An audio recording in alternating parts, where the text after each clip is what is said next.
que a todos ustedes les doy sinceramente de corazón la bienvenida y las gracias por acompañarnos en este acto tan especial para nosotros. Me acompaña y a él le quiero dar la palabra, en primer lugar, al director general de Promoción Cultural del Gobierno de Extremadura, José Antonio Agúndez. Querido alcalde, señor delegado del Gobierno, autoridades militares, querido pregonero Jesús Carrasco, estimado Manolo Pecellín, Joaquín González Manzanares, familiares y amigos de los dos Antonios, de don Antonio García Oriozábala y Antonio Zoido, amigas y amigos del libro y de la lectura. Pues nada, encantado de estar aquí, es un verdadero placer en la inauguración de esta 32ª edición de la Feria del Libro de Badajoz, una cita cultural de primer orden en nuestra región que un año más regresa fiel a su cita con esta ciudad y estos lectores. Toda Feria del Libro es una fiesta, como muy bien decías, Paloma, en el sentido más amplio de la palabra, porque en ella celebramos la cultura y conmemoramos un hecho fundamental para el desarrollo intelectual y espiritual del hombre, como es la lectura y el libro. En este marco tan especial se produce ese anhelado encuentro entre los autores de las historias y sus personajes y quienes después los revivirán, los lectores. De ahí que el gremio de los libreros, al que agradecemos su esfuerzo, pues saque sus joyas más preciadas a la calle para hacerlas más cercanas a los ciudadanos. La Feria del Libro de Badajoz es además una cita libresca que hay que anotar siempre de rojo en el calendario cultural de Extremadura. Es especial no solo por la gran nómina de firmas conocidas que la visitan, lo es también por el protagonismo y relevancia que le da al público más joven, pues cada día en esta feria tiene una intensa programación infantil con cuentacuentos, guiñoles, visitas de centros educativos, no solo de la ciudad de Badajoz, sino también, lo sabemos, de otros muchos municipios pacenses. Es fundamental mimar a nuestros más pequeños, a nuestra cantera de lectores, porque cuando un niño coge un libro y se embelesa con sus páginas, pues sin duda hemos ganado un lector para toda la vida. La Consejería de Educación y Cultura del Gobierno de Extremadura, por medio de sus correspondientes iniciativas y centros dependientes, está presente en esta feria, como no podía ser de otra manera, apostando por ese deseo ese deseado acercamiento de los lectores al mundo libresco, pues en este universo de amplias ramificaciones se interrelacionan, como hemos dicho, los libreros, los escritores, los bibliotecarios, los docentes, las familias, los editores, los impresores, los medios de comunicación y, sobre todo, los lectores amantes y apasionados de los libros. Prueba de ello, en esta edición pues podrán acercarse ustedes a diversos expositores donde algunos de nuestros centros de referencia les podrán presentar pues su oferta bibliográfica y darles información sobre los servicios que ofrecen, como por ejemplo la Biblioteca de Extremadura o la Biblioteca Pública Bartolomé José Gallardo, que, como saben, pues inauguró recientemente una amplia y modernísima sede dotada de última tecnología desde el punto de vista bibliotecario.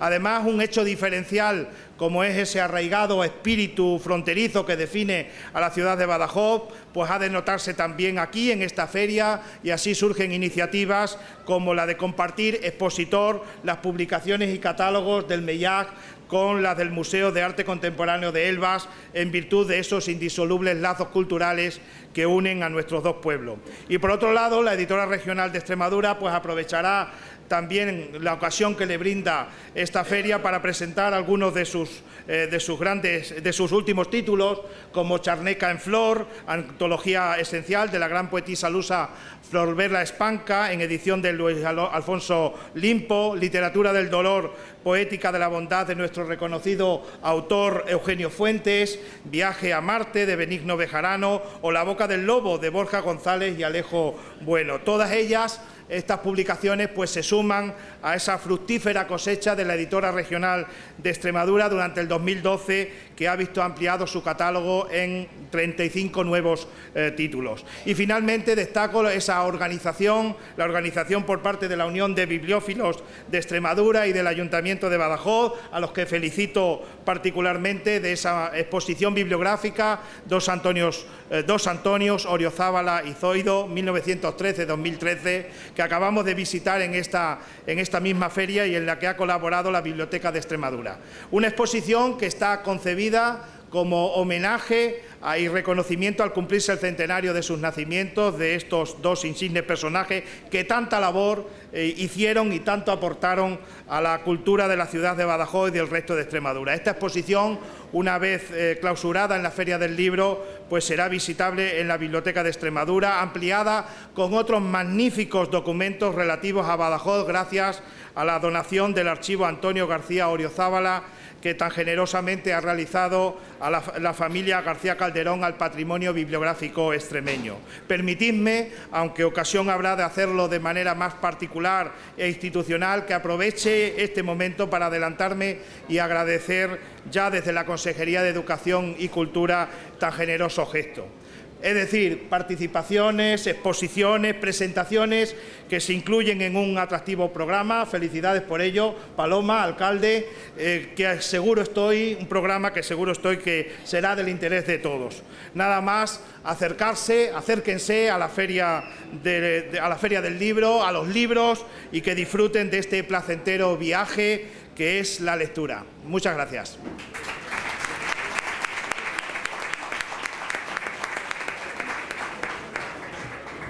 Muchas gracias, José Antonio. Y tiene la palabra el alcalde de Badajoz, Francisco Javier Fragoso.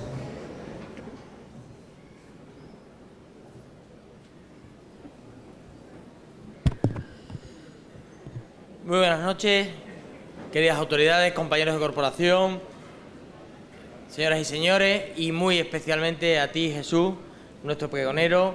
Es un orgullo que vuelvas a tu tierra, a Badajoz, y en este caso podrás comprobar que efectivamente has levantado tantas pasiones como tu novela, por lo cual efectivamente me siento muy orgulloso de que en mi primera Feria del Libro, en la que me corresponde representar a la ciudad, pues te hayamos podido tener a ti como pregonero de la misma. Es un orgullo tenerte como un pacense y es un orgullo tenerte como pregonero. Espero que el tiempo que pases en la ciudad sea un tiempo agradable y que puedas disfrutar de ella.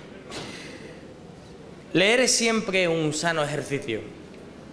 Más sano sería sin duda poder leer mientras caminamos o corremos, intentando incorporarnos a esa ruta contra el colesterol, el sedentarismo y el estrés que hemos convertido en nuestras ajetreadas vidas.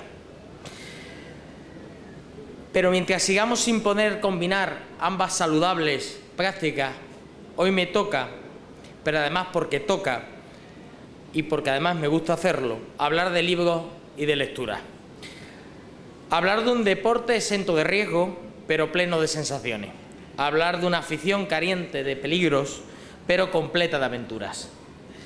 Puede que con la lectura no se libere adrenalina o no se baje en calorías, pero estoy seguro que leyendo seremos capaces de alcanzar otras vidas, de conquistar otros mundos, de viajar por el universo. Leer nos permite ir sin movernos. Leer nos permite conocer sin esfuerzo, llegar a destinos que nunca antes imaginábamos. Inauguramos la gran fiesta de la lectura y de los libros. Acudimos a San Francisco, regresamos, porque también es un regreso a este salón principal de nuestra ciudad, a este punto de encuentro de todo Badajoz, la confluencia entre niños correteando y entre árboles cobijados del sol, entre padres y madres echando la tarde y jóvenes de paso, entre alérgicas primaverales y cierta expectación por las visitas y novedades, y lo hacemos con el firme propósito de vivir una experiencia agradable, una experiencia diferente. San Francisco se hace libro. Es un libro, un enorme libro abierto donde todos podrán leer, donde todos podrán descubrir que leer no perjudica la salud, sino que ofrece otras perspectivas que nos completan. Hablamos de libro, sí, de lectura, es verdad, pero hablamos, en fin de cuentas, de vivir una gran aventura, de sentir una hermosa experiencia, de asistir a una atractiva fiesta. La fiesta que permite que pequeños y mayores se reúnan por unos días en torno a estos minúsculos o mayúsculos objetos que de todo hay en las librerías y bibliotecas y cuanto les rodea. Objetos capaces de revolucionar el alma y la mente, preparados apenas sin esfuerzo, sin más esfuerzo que pasar las hojas de papel para descubrirnos un mundo de emociones que solo pueden ser avivadas con palabras bien dispuestas, con historias perfectamente contadas, como es la novela de nuestro pionero Jesús Carrasco. Son los libros. La historia nos enseña que hubo quienes los intentaron ocultar, quienes los quemaron, quienes los quisieron descubrir, destruirlos para siempre. Desde aquellos intelectuales vivos que eran enterrados por leer y tener libros en China, en la China de Qin Shi Huang en el año 212 a.C., pasando por los repetidos horrores de Alejandría o la hoguera de las vanidades del heriático y florentino Savonarola, hasta la barbarie nazi, donde el libro siempre se ha considerado un peligro para quienes deseaban dominar la mente a sabiendas de que leer hace a las personas más libres, las hace mejores, las deja llegar más lejos. Leer nos hace ciudadanos, individuos, personas con vocación de trascendencia. En el Quijote aparecen los libros como responsables, perturbadas del hidalgo caballero, y el tratamiento es que debían ser quemados. En la distopía de Bradbury, los libros deben ser quemados sencillamente porque leer llevaba a las personas a hacerse preguntas, a ser diferentes, y eso, decían, les impedía ser felices.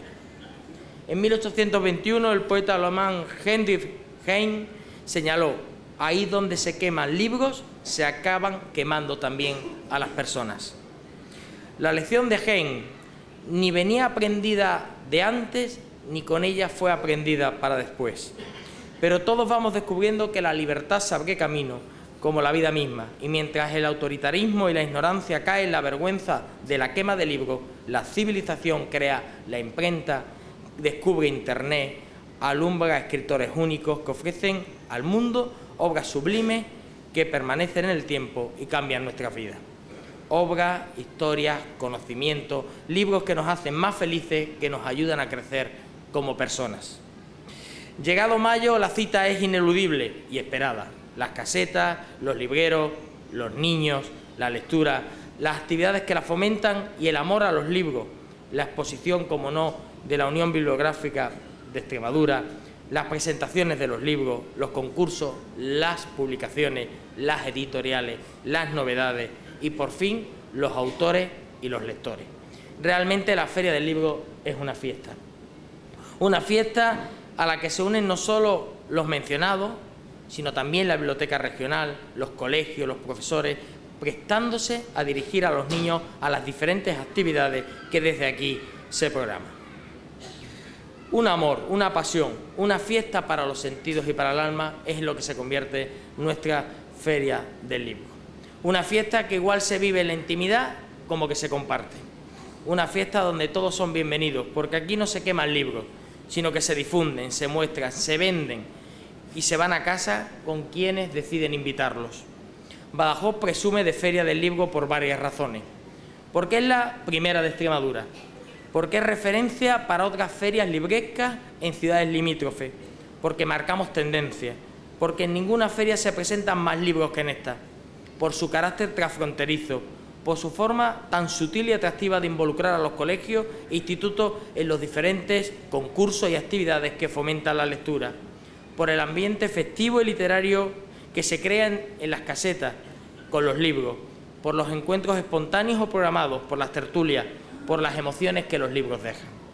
Y los autores que aquí nos acompañan, ya sean de aquí, de allá o de acuallá. Poetas, novelistas, ensayistas, periodistas, músicos, gente de las letras, gente de bien, porque comparten con nosotros sus conocimientos, su capacidad para seducir, para entretener, para llevarnos por territorios sin explorar de su mano, imaginamos, vivos, sentimos y degustamos. Autores como nuestro pionero, Jesús Carrasco, el debut literario más asombroso desde mi punto de vista de los últimos años, según, por otra parte, como comparten los críticos más importantes editores de este país y de Europa. Nacido aquí, en Badajoz, crecido en Olivenza, afincado en Sevilla, de corazón transfronterizo y rural, como el de todos los que por aquí habitamos. Ha escrito una novela, Intemperie, de la que la revista Que Leer destaca la extraordinaria calidad de un texto que se lee de una sentada o dos, como un largo y muy emocionante poema en prosa de deslumbrante belleza agreste en la que cada palabra, cada frase ocupa su justo lugar. El profesor Ricardo Sanabria escribió en El Cultural: es una magnífica novela que sorprende por su madurez narrativa, por su riqueza y precisión de su lenguaje y por su creación de una historia que, sin rehuir la narración y descripción de escenas y detalles de extremado verismo, elimina los contornos espaciales y temporales de las acciones hasta convertir el relato en una alegoría que apunta directamente a elementos esenciales de la naturaleza humana. Un western ibérico, como el propio Jesús Carrasco ha definido su obra, donde el niño, el cabrero o el alguacil nos pellizcan el alma en una permanente secuencia de intensa desazón, desnudo y de realismo. Desde los berreos como jarras calcinadas hasta el potaje de alubia y berza con un toque de rancio unto. Intemperie es una historia desgarrada, extremadamente dura y directa, sin concesiones, y nos desvela un mundo, un secarral donde la dignidad humana se abre camino entre la más asfixiante de las huidas, aquella que se hace en soledad y de uno mismo. Nunca antes, querido Jesús, querido pregonero, un escritor levantó tanta expectación en nuestra Feria del Libro, porque debes saber que son muchos los ciudadanos de Badajoz, de toda clase y condición, pero con algo en común: buenos lectores, lectores empedernidos, los que nos han llamado, nos han escrito, nos han tuiteado, nos han parado con la calle y nos han sugerido, recomendado y aconsejado que tú fueras el pregonero de la Feria del Libro de Badajoz. De decirte también, porque es verdad, y no lo digo de cara a la galería, que nuestra concejala ya se había adelantado y ya había programado que fuera tu presencia la que nos permitiera inaugurar esta Feria del Libro. Esto quiere decir que el trabajo de los bibliógrafos, los bibliotecarios, los escritores, los editores, los libreros, los profesores, los maestros, los padres, las madres, los responsables públicos va por el camino correcto. Todos hemos coincidido que los libros transmiten amor y que la lectura está en el ADN de los badajocenses, con un amor por los libros y un entusiasmo por la lectura más allá de toda duda. La prueba está en tu extraordinaria y exitosa novela, en los numerosos lectores que nos han solicitado tu presencia aquí. Te felicitamos por ella, por el éxito que estás viviendo, y nos felicitamos por la oportunidad de poderte escuchar ahora. Muchas gracias, y a partir de ahora tiene la palabra el pregonero de la 32ª Feria del Libro de Badajoz.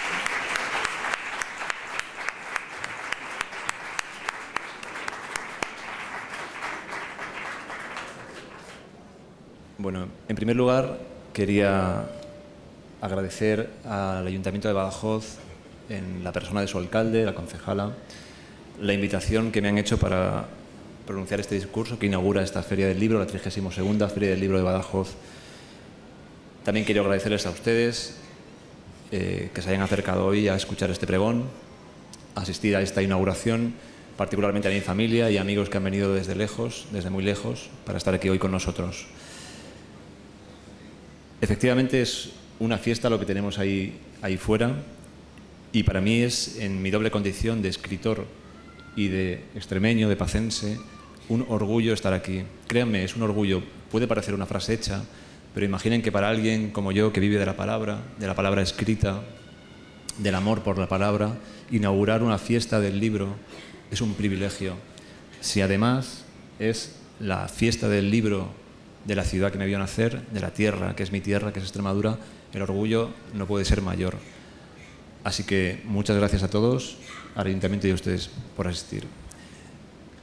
El texto que voy a leer, el pregón, lo he titulado Una biblioteca es un espejo. Entiéndase por biblioteca el mueble o el lugar donde los lectores en casa acumulamos los libros que vamos leyendo a lo largo de nuestra vida.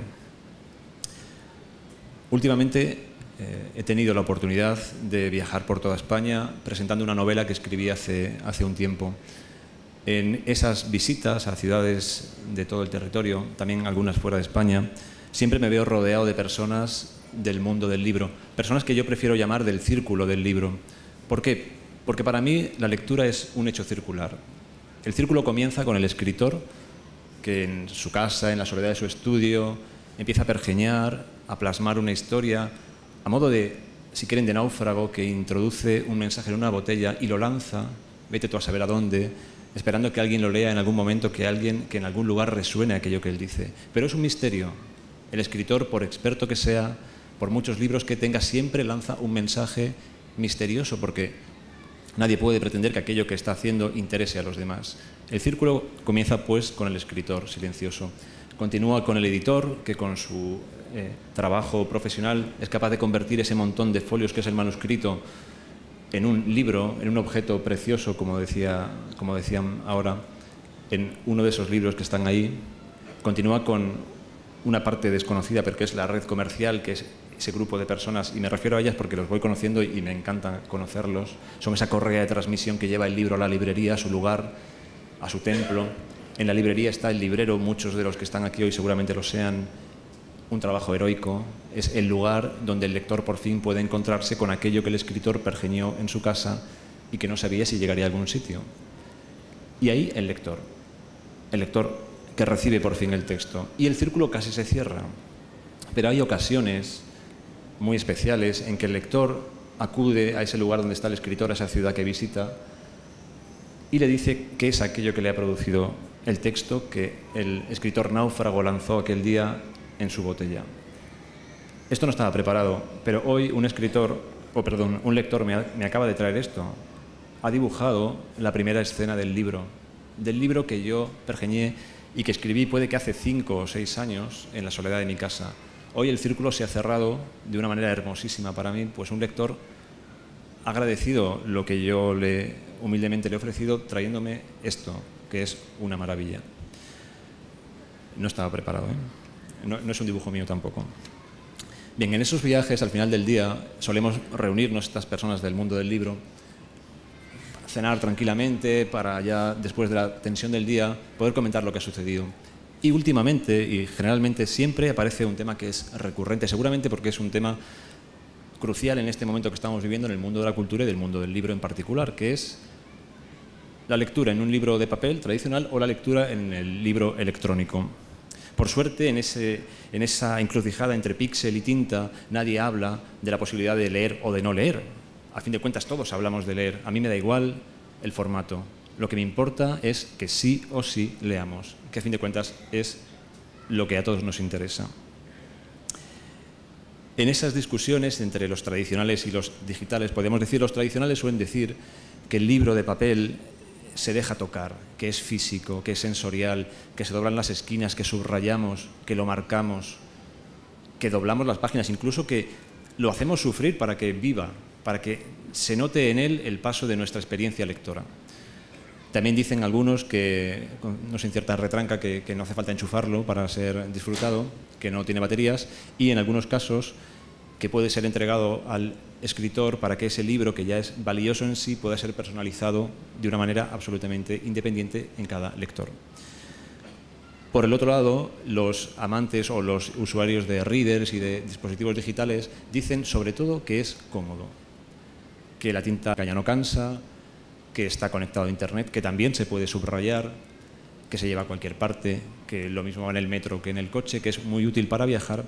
Pero por encima de todo, y a modo de última bomba letal, si quieren, o de gran arma, que acabará por fin con la discusión entre digitales y en papel, dicen una cosa. Dicen que en el libro digital, en un formato, en un dispositivo del tamaño de una cartilla, caben cientos, miles de libros. Esto parece un argumento irrebatible. Miles de libros en una cosa que es del tamaño de una postal. Yo en esas cenas, al final de la jornada, siempre doy mi opinión, por supuesto, tengo mis preferencias y generalmente me callo un argumento que para mí es muy importante. Quizás he pensado, ¿por qué me lo callo? Bueno, quizás porque sea muy personal y en esas cenas me da la sensación de que no está acorde con aquello que se dice, pero posiblemente me lo estaba guardando para este pregón. Para mí, esos miles de libros que caben en un dispositivo digital, a mí todos esos libros, lo que me gusta de verdad es verlos juntos y simultáneamente. Me gusta ver mi librería. Para las personas que nos gusta leer, y yo estoy convencido de aquí que somos mayoría, los libros son una suerte de alimento. Su forma de entrada en el cuerpo son los ojos, las puntas de los dedos o a veces los oídos. Una vez dentro, igual que la comida, se produce una digestión. En ella decodificamos los símbolos lingüísticos, recreamos en nuestra mente las imágenes que el texto nos sugiere. Esas imágenes, olores, sensaciones, una vez que están dentro de nosotros, se constituyen de la misma sustancia que nuestros recuerdos. Así que llega un momento en que no sabemos si aquello que tenemos en la cabeza es algo que nos dijeron, algo que vivimos o algo que leímos. Es todo lo mismo. A mí me gusta pensar que cuando leo, eso que entra y que decodifico y que se convierte en imagen, en sensación, en olor, viaja por una suerte de materia gris constituido ya en memoria y va saludando a la memoria que ya está en mi cerebro y va diciendo dónde me puedo quedar o no me voy a quedar porque es intrascendente esto y me salgo por la primera puerta. Pero hay recuerdos que vienen para quedarse y para confundirse y para confundirnos, y si no que se lo digan a Alonso Quijano, que dejó entrar en su cerebro a todas aquellas damas y caballeros y una vez dentro se confundieron con sus propios recuerdos e incluso más allá salieron fuera de él y se colocaron frente a él en el mundo exterior, y allí donde solo había posaderas y molinos del viento, él proyectó doncellas y gigantes. Esa confusión que se produce en la materia gris, esa bendita confusión de los libros que nos aportan nuevas preguntas, la define mejor que nadie, en mi opinión, Rafael Alberti, un poeta muy querido, en un poema titulado Sierra de Pancorbo, que él en un principio redactó, es obvio, redactó hablando del amor, de la confusión que produce el amor. Yo me lo traigo a este terreno.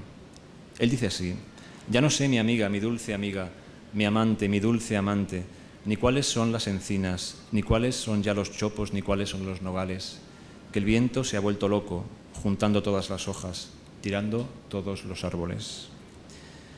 Lo cierto es que con atracón de palabras o sin él, esas imágenes que los libros nos proponen y que se prenden en nuestra memoria nos acompañan muchas veces para el resto de nuestra vida. Aquello que leemos, además, en ocasiones se combina con lo que en nosotros ya hay y surgen nuevas preguntas, nuevas imágenes, nuevos conocimientos, formas de explicar aquello que no sabemos explicar, formas sencillamente de emocionarnos en ocasiones. Tengo la idea, estoy seguro también compartida con muchos de ustedes, de que esa cualidad alimenticia de los libros es absolutamente real. El alimento que ingerimos nos hace más fuertes y nos hace crecer. Piensen en los libros. ¿Acaso no nos hacen más fuertes y nos hacen crecer? Son, por tanto, para mí, de una manera evidente, una suerte de alimento. Y así como cuando nos ponemos frente al espejo, el vidrio nos devuelve una imagen de nuestro cuerpo y vemos lo que el alimento ha producido en nosotros, este crecimiento, esta fuerza, esta figura. Así, cuando nos situamos frente a nuestra librería, frente a los libros que hemos leído, lo que la librería nos devuelve también es una imagen de nosotros mismos. La librería es un espejo, pero no una imagen de nuestro cuerpo. Lo que nos devuelve es una imagen de nuestro interior, de nuestra mente, de nuestro espíritu. Y no solamente eso, la librería nos devuelve esa imagen sostenida en el tiempo. Es decir, la librería nos devuelve nuestra biografía. Es por eso que me gusta ver mis libros juntos y al mismo tiempo, en su espacio natural, mi biblioteca. La librería de madera en la que desde hace muchos años voy colocando los libros que leo, tanto los que me gustan como los que no me gustan. Y permítanme que, llegados a este punto, haga un primer paréntesis. Lo he llamado Digresión 1, Historia de una estantería. Les voy a hablar en concreto de esa estantería, de mi estantería, del lugar donde yo guardo mis libros. Estos libros descansan en su mayoría sobre baldas de pino virgen sin tratar. La madera que había en el almacén el día que decidimos que compraríamos, mejor dicho, que construiríamos nuestra propia librería. Hace ya muchos años de eso. Recuerdo que reunimos los materiales necesarios y durante una semana, al menos que yo recuerde, atronamos a los vecinos con lo que todo el mundo conoce como una taladradora y en Sevilla conocemos como un trompo. La sierra también entraba y empezamos a construir nuestra librería. Como modelo tomamos una estantería, un modelo de estantería tradicional que seguramente ustedes hayan visto, que es el de la abacería sevillana. La abacería es ese establecimiento, un colmado, tienda de conveniencia, donde lo mismo puedes encontrar un saquito de legumbres, que una chacina, que una cerveza fresquita, que el guiso que la señora haya preparado ese día. Son baldas apoyadas sobre una suerte de escaleras que se ponen perpendicularmente a las paredes. Nosotros, a partir de ese modelo, fuimos a la tienda y compramos los materiales. El almacén cortó para nosotros las baldas a partir de grandes tablones, pero los largueros, los listones que harían de escaleras, no los vendieron y los llevamos tan largo como eran, no sé, 2,60 metros, 3 metros, pensando que al llegar a casa, bueno, ya nos apañaríamos. El caso es que los techos de aquella primera casa eran muy altos, antigua casa palacio sevillana, un apartamento, quiero decir, dentro de lo que fue una casa de palacio sevillana, no me entiendan mal. Y cuando tuvimos la librería construida, la pudimos levantar en toda su plenitud. Para su ubicación elegimos el lugar más destacado de la pieza más vivida de la casa, la cocina, salón, comedor. Ya pueden imaginar ustedes que no era nuestra la casa palacio, sino el apartamento pequeño que había en la casa palacio. Colocamos los libros sobre aquellas planchas de madera virgen, todavía claras, ya no lo son, de cualquier manera, un poco para quitárnoslos de en medio, para aligerar la mudanza. Y con los días, con las semanas, yo me fui entreteniendo en ordenar los libros en la librería conforme a un criterio que no les voy a revelar todavía, pero que les revelaré dentro de poco. Desde entonces hemos vivido en un buen puñado de casas. Cuando las visitamos por vez primera, siempre llevamos con nosotros un metro extensible. El casero nos muestra las habitaciones y nosotros atendemos a sus explicaciones con cierta sorna cuando nos dice que, aunque exterior la casa es silenciosa y que, aunque interior es luminosa, contradicciones inmobiliarias. A nosotros esas cosas, por supuesto, nos interesan. También que sea económica, que el barrio tenga vida y, a ser posible, que tenga una terraza, aunque sea pequeña. Pero la experiencia arrendataria nos enseña que no se puede tener todo. Hay que priorizar. Y nuestra prioridad siempre pasa por medir la altura de los techos de la potencial futura vivienda. Podemos renunciar a la terraza, a la calle perfecta, al barrio, a un montón de cosas, pero no podemos tolerar la idea de tener que cerrar los largueros de la librería para hacerla más baja. Coincidirán conmigo que mutilar una librería es algo imperdonable. Nosotros en nuestra casa no lo hacemos. De hecho, se da la posibilidad de que al próximo casero le pidamos una cláusula en el contrato que nos permita hacer obra y elevar los techos en caso de que la estantería no nos quepa, siempre que la casa no sea muy conveniente. En fin, una vez que hemos medido la altura del techo y firmado el contrato, la librería es el primer mueble que colocamos. Luego, de una manera subordinada a ella, colocamos el resto de los muebles de la casa. Ya instalados, con el tiempo pasando, mientras trabajo como escritor, generalmente me levanto a descansar, a tomar el aire y suelo hacer dos cosas para despejarme. A veces para despejarme y a veces para intentar capturar una idea que se quiere ir. Suelo hacer dos cosas. Una es mirar por la ventana, algo que es, podríamos decir, un patrimonio nacional. Mirar por la ventana, ver lo que sucede en la calle, airearse. Y la otra es pasear y mirar mi librería. Me gusta mirar la librería porque cuando la miro, como les decía, recorro mi vida. Mi vida no tiene nada de particular, pero es la mía y yo le tengo cariño. Las escaleras sustentan las baldas de madera y sobre ellas se alinean decenas de lomos verticales de variados colores. En conjunto, la imagen podría recordar a uno de esos cuadros de Piet Mondrian. ¿Recuerdan esas figuras geométricas de vivos colores separadas por líneas gruesas y negras? ¿Por qué? Porque inopinadamente allí se abundan una mancha amarilla y abundante donde están los lomos de anagrama, allí se concentran inopinadamente los blancos de Seix Barral o los negros de Acantilado o Tusquets, notas de ciruela, alba, salamandra, alfaguara, periférica, mondadori o cátedra. Y de repente también brochazos azules, donde se reúnen o donde aparecen los lomos tan queridos para mí de la biblioteca clásica Gredos, que recoge a los autores, a los filósofos griegos y latinos. Así que, donde yo veo una imagen de mi vida, en mi estantería, en mi librería, cualquier otro solo verá libros almacenados. Hacen falta claves para penetrar en las realidades que no conocemos. Quien tiene las claves, por ejemplo, del fútbol, es capaz de ver a Nureyev bailando en la figura elevada de Zidane. Quienes gusten del fútbol entenderán esta figura. Pero antes de facilitarle la clave para entender mi biblioteca, para desentrañar ese magma de lomos verticales, para deconstruir ese cuadro de Mondrian, antes de eso, permítame que haga una segunda y última digresión. Otro paréntesis, se llama siglo I a.C. y es fundamental para entender la importancia que tiene colocar bien un libro en una estantería. En el siglo I o a.C., Andrónico de Rodas, filósofo griego, recibió por encargo de Tiranión una tarea que ya hubiéramos querido para nosotros miles de personas a lo largo de la historia. Tiranión colocó ante Andrónico las obras de Aristóteles. Claro, aquello era una magna obra. Lo que hizo Andrónico fue colocar temáticamente los libros de Aristóteles, la poética, la física, en fin, todos sus libros. Pero cuando terminó, después de colocar los 8 libros de la física, cuando terminó, se dio cuenta de que había un grupo de textos que no sabía cómo clasificar, a los que el propio Aristóteles denominaba como protefilosofía o filosofía primera.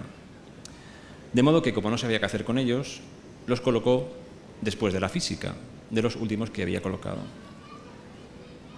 Y Andrónico se refirió a ellos como ta meta, ta física, más allá de la física, o lo que conocemos por metafísica. Imaginen la importancia que tiene colocar un libro correctamente en una estantería. Cuando leí por primera vez esta historia de Andrónico de Rodas, imaginé que la estancia en la que ordenaba los libros era una habitación de adobe con un ventanuco en la que entraba una luz. No solamente colocó unos libros, sino que le dio nombre a una parte de la indagación filosófica que llega hasta nuestros días con el nombre de ontología. Es un ejemplo arcaico de la importancia que tiene la colocación de los libros en su espacio natural. Si cualquiera de ustedes entrara ahora en ese cuarto de adobe, sabría dónde encontrar cada obra de Aristóteles gracias a la clave que nos legó Andrónico. Si por el contrario ustedes entraran en mi casa, en nuestra casa, y vieran mi librería, nuestra librería, que es lo primero que hace un lector cuando entra en una casa ajena, quizás no entendieran el modo en que los libros están colocados. ¿Por qué junto a Aristóteles está Primo Levi? ¿Por qué hay libros de Auster junto a la poesía completa de Pessoa? No tiene sentido. Bien, por fin les confesaré la leyenda de ese mapa, la forma en que pueden interpretar ese magma, la forma en que me conocerán si entran en mi casa o parte de mí mirando la librería. Los libros de mi biblioteca no se distribuyen alfabéticamente, tampoco siguen el protocolo de clasificación decimal universal. No están clasificados temáticamente, ni por género, ni por la época en la que los he leído, porque creo que la vida no tiene esas maneras. Yo tengo mis libros colocados, y aquí va, por fin, según el sabor que me han dejado, según la simpatía que me producen, según el recuerdo que tengo de ellos. Es una cuestión casi de piel, lo que he aprendido, lo que me han emocionado o lo que no. El lugar más importante de la estantería, de esa librería nuestra, es aquel que está a la altura de mis ojos. Coincide justamente con el lugar por el que pasa mi vista cuando doy esos paseos de escritor intentando encontrar descanso. Ahí, a medida que nos alejamos del centro y subimos o bajamos, les recuerdo que es una estantería muy alta, a medida que se alejan los libros vamos colocando libros cuyo recuerdo cada vez es más tenue, más flojo, más blando. Al final del todo arriba hay libros que no quiero volver a ver nunca más, pero que me resisto a tirar. Amo los libros, aunque sean malos, y mucho menos, puedo imaginar, a regalar. Siguiendo el consejo de Machado, cuando nos dice que la vida es corta, les hablaré solo de algunos de los libros que ocupan esa banda central de mi librería. Les ofrezco un espejo. En él podrán ver fragmentos de mi rostro y, quién sabe, quizá también partes de sus propias caras. Los fragmentos que les voy a leer me constituyen y están en mí, lo mismo que en algún lugar de mi cuerpo, aunque no lo parezca, están las morcillas de Salvatierra, las perrunillas de la blanca villa de Feria, los barquillos de los valencianos o la técula mécula de mi Olivenza. Dado que los libros son un alimento, también están en mí. Y en esa banda central les hablaré solo de algunos. Séneca, que le habla a aquella parte de mí que se rebela contra el paso del tiempo malgastado. Ya en el siglo I, en sus diálogos, en aquel que dedica a la brevedad de la vida, le dice a Paulino: de modo que no hay razón para que pienses que nadie, porque tenga canas y arrugas, ha vivido mucho. No vivió mucho, existió mucho. Pues, ¿y si piensas que ha navegado uno a quien una tempestad feroz, cogiéndole al salir del puerto, le llevó de acá para allá y siguiendo los embates de los vientos enfurecidos de todos lados, le hizo trazar círculos por los mismos lugares? No navegó mucho, sino que fue muy zarandeado. Junto, cerca de Séneca, alguien que no tiene nada que ver con él, o quizás sí, Gabriel Celaya, el poeta vasco, que, como yo, llegó de los contornos a la capital. Él me habló en su poema Aviso de 1946 de la experiencia del inmigrado, del llegado del pueblo a la ciudad. Dice Celaya: la ciudad es de goma y lisa y negra, pero con boquetes de olor a vaquería y almacenes de grano y a madera mojada y a guarnicionería y a chicoria y a esparto. Hay chirridos que muerden, hay ruidos inhumanos, hay bruscos corazones que deshinchan mi absurdo corazón hipertrofiado. Yo me alquilo por horas, río y lloro con todos, pero escribiría un poema perfecto si no fuera indecente hacerlo en estos tiempos. Un poco más allá, en esa balda privilegiada, en ese espejo de mi rostro, en esa parte de mi biografía, hay un autor radical, Primo Levi, escritor judío que logró salir vivo de Auschwitz para narrar de primera mano el mayor de los horrores. Él mantiene en mí viva la llama de la memoria, la importancia crucial del no olvido, otra parte de mí. Escuchen lo que nos cuenta acerca de los momentos previos al viaje hacia el tenebroso lager, hacia el campo de concentración al que serían deportados desde Italia. Es escalofriante. Cada uno se despidió de la vida del modo que le era más propio. Unos rezaron, otros bebieron desmesuradamente, otros se embriagaron con su última pasión nefanda. Pero las madres velaron para preparar con asombroso cuidado la comida para el viaje y lavaron a los niños e hicieron el equipaje, y al amanecer las alambradas espinosas estaban llenas de ropa interior infantil puesta a secar. Y no se olvidaron de los pañales, los juguetes, las almohadas, ni de ninguna de las 100 pequeñas cosas que conocen tan bien y de las que los niños tienen siempre necesidad. ¿No haríais igual vosotras? Si fueran a mataros mañana con vuestro hijo, ¿no le daríais de comer hoy?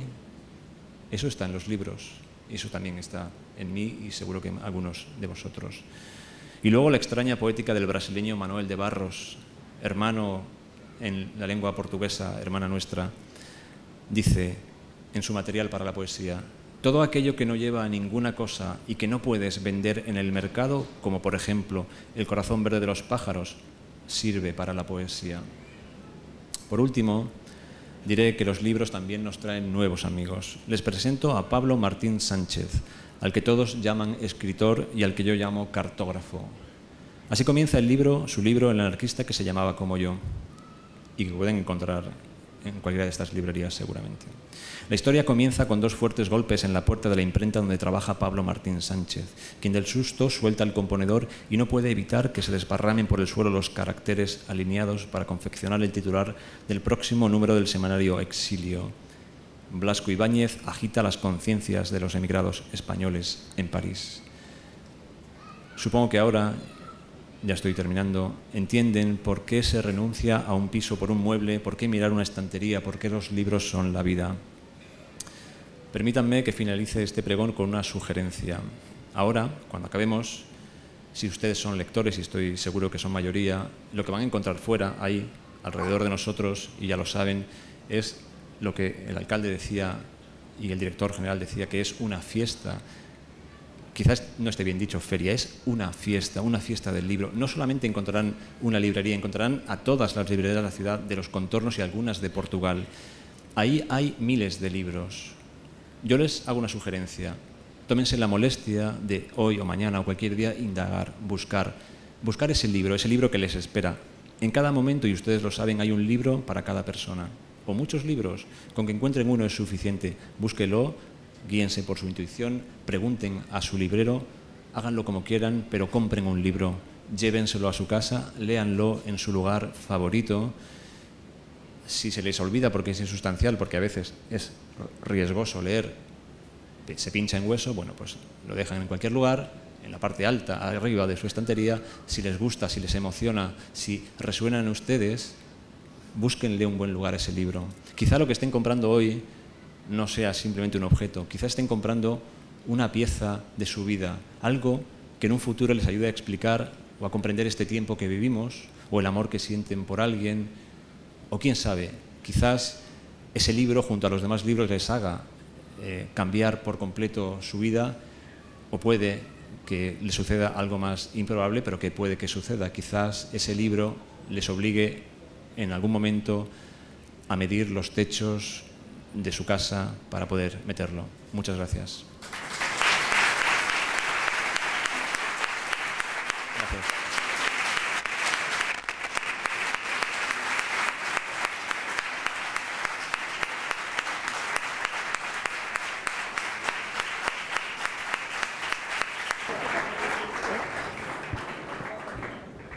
Pues Jesús, magnífico, magnífico el pregón, y gracias por habernos traído, yo creo que la parte más íntima que tiene una persona, que es su casa, por habernos hecho recorrer tu interior, tus sentimientos. Gracias también a tu mujer por dejarnos compartir ese recorrido por las estancias de vuestra casa, por ponernos incluso de puntillas para mirar qué es lo que hay en aquellos estantes altos que todos tenemos. Pues muchísimas gracias por traernos esos sentimientos y a todos ustedes, pues invitarles a...